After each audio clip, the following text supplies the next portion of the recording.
Retired Army Colonel Paris Davis, one of the first black officers in the Green Berets, received the nation's highest military honor Friday during a ceremony at the White House.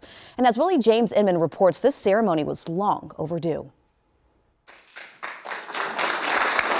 A Vietnam War veteran finally gets acknowledged for his heroic deeds. Retired Colonel Paris Davis received the Medal of Honor during a White House ceremony more than half a century overdue. It may be the most consequential day since I've been president. It's an incredible man. On June 18, 1965, during the Battle of Bang Son in Vietnam, Davis was hit by a grenade and gunfire, but still risked his own life to save the lives of two of his soldiers.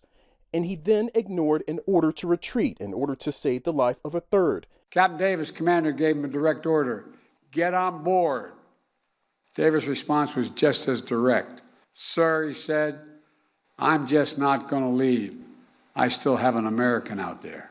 Though Colonel Davis joined the U.S. Army 14 years after President Harry Truman desegregated the military, because of the racism that he faced, he would be forced to wait nearly 6 decades before receiving the nation's highest military honor. Volunteering to serve a country that in many places still refused to serve people who look like him. Davis's commanding officer, Billy Cole, immediately nominated him for the Medal of Honor, but the records mysteriously vanished not once, but twice. A 1969 military review did not reveal any file on Davis. But you know what Captain Davis said after learning he would finally receive the Medal of Honor? Quote, "America was behind me." He never lost faith, which I find astounding.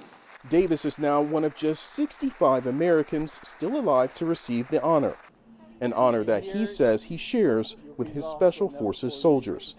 Willie James Inman, CBS News, the White House. Yeah, that's just such an incredible story. My father was a Vietnam War vet, and he got a Purple Heart. Yeah, so those types of stories I have a special place in my heart for them. And to go against a direct order, like that's a big deal in the military, and to do it to save someone's life. It is. It took a lot of courage to do it, especially back in that day. And I'm just glad that he's finally getting the recognition that he so really, truly deserves. I know, and I'm so glad he was able to be present for it too. Yes, that's a big deal. Yeah, definitely. Hey.